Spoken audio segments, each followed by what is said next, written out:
Welcome, बहुत बहुत स्वागत है आपका सरकारी सिलेबस यूट्यूब चैनल पर। और अभी हम बात करने वाले हैं कि डीएम क्या होता है। डीएम का मतलब डिस्ट्रिक्ट मजिस्ट्रेट क्या होता है और बनते कैसे हैं। बड़ी शुरुआत से बात करेंगे, आपको एक एक चीज़ समझ में आ जाएगी। तो देखिए, जो डीएम है उसे कहते हैं डिस्ट्रिक्ट मजिस्ट्रेट। तो आप पहली लाइन देखेंगे तो DM is none other than an IAS अफसर। तो आईएएस अफसर ही डीएम होता है। और डीएम जो है ना, एडमिनिस्ट्रेटिव ऑफिसर होता है किसी भी डिस्ट्रिक्ट का, ठीक है। और इसे जो है ना चीफ एग्जीक्यूटिव मजिस्ट्रेट के नाम से भी जाना जाता है और इसे डिस्ट्रिक्ट कलेक्टर के नाम से भी जाना जाता है, ठीक है। तो आखिरी लाइन आप देखिएगा, इसमें बड़ी इंपॉर्टेंट लाइन लिखी है। जो डीएम है रिस्पॉन्सिबल होता है पूरे ज़िले के लिए। ज़िले में सुचारू रूप से सारे काम चल रहे हैं कि नहीं चल रहे हैं, तो इसका जो जिम्मेदारी होती है वो डीएम के पास में होती है, ठीक है। इंडिया में अगर आप देखेंगे टोटल 718 डिस्ट्रिक्ट हैं और हर डिस्ट्रिक्ट में एक डीएम तैनात है, तभी पूरा भारत सुचारू रूप से चल रहा है। क्योंकि नेताओं को कहाँ मतलब, उन्हें तो अपनी राजनीति करने से फुर्सत नहीं मिलती है। तो जो ज़िले चलते हैं तभी देश चल पाता है, तो उनकी रिस्पॉन्सिबिलिटी इनके ऊपर होती। इसके अंडर में कुछ अफसर होते हैं, जैसे कि एसडीओ होते हैं, एसडीएम होते हैं, बीडीओ होते हैं। इसके अलावा और भी अफसर रहते हैं जो डीएम को असिस्ट करते हैं। जो भी जानकारियां होती, काम सही से नहीं चल रहा है, सब डिपार्टमेंट बटे हुए होते हैं, वो डीएम को रिपोर्ट करते हैं और डीएम सबसे जो है ना काम करवाता है। तो ओवरऑल इंचार्ज हो गया किसी भी ज़िले का। अब देखेंगे कि ये बनते कैसे हैं, क्या प्रोसेस होता है। तो देखिए, डीएम बनने के लिए सबसे पहले आपको यूपीएससी द्वारा एक एग्ज़ाम कंडक्ट करवाया जाता है। उसमें आपको 100 के अंतर्गत रैंक लानी है। ज़्यादा रैंक आई तो आपको आईपीएस या आईएफएस वगैरह मिलता है, लेकिन 100 के अंडर में अगर आपको रैंक रहती है, जो कि ये काफ़ी टफ एग्ज़ाम माना जाता है, भारत का सबसे कम्पिटिटिव एग्ज़ाम है ये, तो उसमें अंडर 100 के आसपास रैंक आती है, तो जो है ना आपके आईएएस बनने के चांस बहुत ज़्यादा होते हैं, ठीक है। तो आईएएस बन जाते हैं तो कुछ दिनों के बाद, प्रमोशन के बाद, आप जो है ना किसी भी ज़िले के डिस्ट्रिक्ट मजिस्ट्रेट बनाए जा सकते हैं। तो ये 2 प्रमोशन आपको मिलेंगे। जैसे आपकी ट्रेनिंग हो गई, उसके 4 साल बाद 2 प्रमोशन के बाद अब किसी ज़िले के डीएम बनाए जा सकते हैं। देखिए, डीएम बनने के लिए भारत राज्य का आपको जो है ना सिर्फ नागरिक होना ज़रूरी, और इसके लिए कोई रिक्वायरमेंट नहीं है। नेशनलिटी की अगर हम बात करें कि आपके किस नेशनल के होने चाहिए, तो भारत के अगर आप नागरिक हैं तो आप इसमें फॉर्म भर सकते हैं। कोई इसमें समस्या की बात नहीं है। चाहे लड़का हो, चाहे लड़की हो, चाहे किन्नर हो, चाहे जो भी जेंडर हो आपका, डजेंट मैटर, ठीक है। अब हम आगे बात कर लेते हैं जो ज़रूरी इन्फॉर्मेशन आपको पता हो। तो अब हम यहाँ से देखेंगे कि आपकी उम्र सीमा कितनी हो चाहिए, कितने साल के लड़के या लड़कियाँ या थर्ड जेंडर इसमें फॉर्म भर सकते हैं। तो उसके लिए है कि 21 साल कम से कम उम्र होनी चाहिए, और अधिकतम उम्र के लिए कुछ लोगों को छूट रहती है। अगर जनरल के हो तो आपको जो है ना 32 साल तक इसमें फॉर्म भर सकते हो, और जो रिजर्व कैटेगरी है उनके लिए छूट रहती है। जैसे ओबीसी 35 साल तक फॉर्म भर सकते हैं, और एससी और एसटी 37 साल तक फॉर्म भर सकते हैं। क्योंकि ओबीसी को 3 साल का जो है ना रिलैक्सेशन ग्रांट होता है, और एससी एसटी को 5 साल का रिलैक्सेशन का ग्रांट होता है। टोटल अटेम्प्ट भी इसमें निर्धारित हैं। जनरल वाले 6 बार फॉर्म को भर सकते हैं, ओबीसी वाले 9 बार फॉर्म को भर सकते हैं, और एससी एसटी वाले कितने ही बार फॉर्म को भर सकते हैं, बशर्ते उनकी उम्र सीमा बची रहे, ठीक है। तो ये हमने आपको एज के बारे में बता दिया। अब देखेंगे एजुकेशन क्वालिफिकेशन आपकी क्या होनी चाहिए, कौन सी डिग्री होनी चाहिए, तब आप आईएएस के लिए फॉर्म भर सकते हो, यूपीएससी के लिए फॉर्म भर सकते हो। तो देखिए, बैचलर डिग्री की रिक्वायरमेंट होती है, ठीक है। मतलब ग्रेजुएशन आपके पास में होना चाहिए, किसी भी सब्जेक्ट से, किसी भी यूनिवर्सिटी से मान्यता प्राप्त होनी चाहिए वो, ठीक है। चाहे बीटेक हो, चाहे एमबीबीएस हो, चाहे बीएससी हो, चाहे बीए हो, कला हो, साहित्य, विज्ञान, किसी से भी हो, डजेंट मैटर, ठीक है। अब देखेंगे जो आपका सिलेक्शन प्रोसीजर है वो किस तरह का होता है। आपने फॉर्म भर दिया, क्योंकि यूपीएससी के बहुत बच्चे तैयारी करते हैं, आपको एक बेहतरीन तैयारी की ज़रूरत रहेगी। तो जो इसका सिलेक्शन प्रोसीजर है उसमें सबसे पहले आएगा pre exam, then mains, then interview. Pre exam जिसे सीसेट के नाम से भी जाना जाता है। तो महत्वपूर्ण तीनों एग्ज़ाम होते हैं, बट जो मोस्टली अगर हम बताएं आपको, तो मेंस जो होता है काफ़ी टफ माना जाता है, और इंटरव्यू तो नॉलेज तो चेक किया ही जाता है, पर्सनालिटी चेक भी एक तरह से होता है। तो ये 3 चरणों से आपको होकर गुजरना पड़ेगा अगर आप जो है ना किसी ज़िले के डीएम बनना चाहते हो, डिस्ट्रिक्ट मजिस्ट्रेट बनना चाहते हो। अब इन तीनों के बारे में थोड़ा थोड़ा आपको बताने की कोशिश करूँ कि प्री एग्ज़ाम में क्या रहता है आपका, मेंस एग्ज़ाम में क्या रहता है, और इंटरव्यू किस तरह का होता है। तो हम बात कर लेते हैं सबसे पहले प्री एग्ज़ाम की। तो प्री एग्ज़ाम में आपका जो है ना 2 पेपर रहने वाले हैं, और प्रत्येक पेपर 200 अंक का रहता है, ठीक है। और जो पेपर है वो दोनों लैंग्वेज में ही रहेगा, हिंदी और अंग्रेजी। जिस भाषा में आपकी इच्छा हो उस भाषा में आप दे सकते हैं, ठीक है। 2 घंटे का आपका पेपर रहेगा।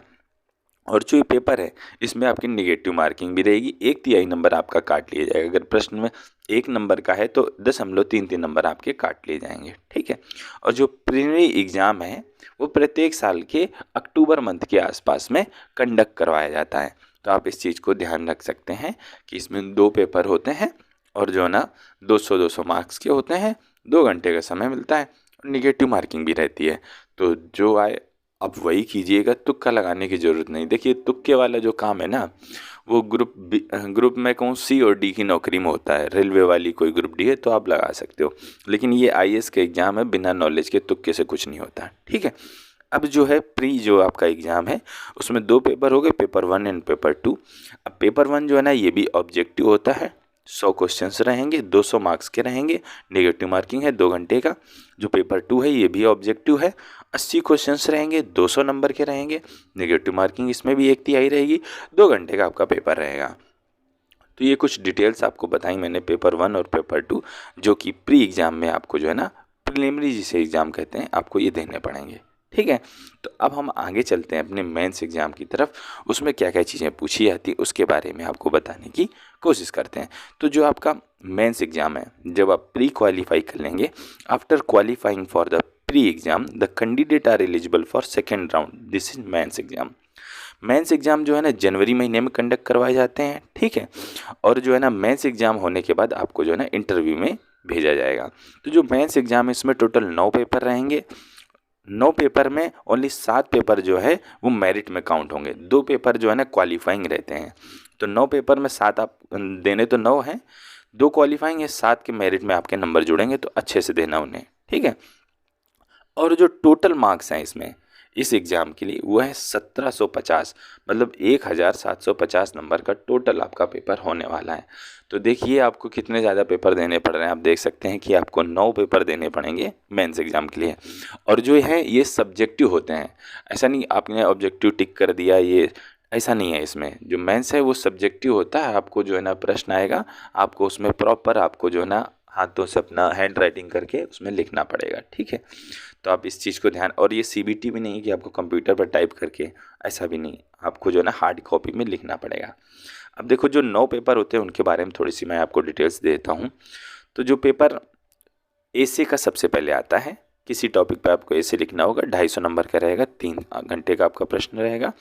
इसके बाद 4 पेपर आपके जनरल स्टडीज़ के हैं। आप देख सकते हैं कि जनरल स्टडीज पेपर 1 में क्या क्या चीज़ें हैं, इंडियन हेरिटेज, कल्चर, जियोग्राफी वगैरह है।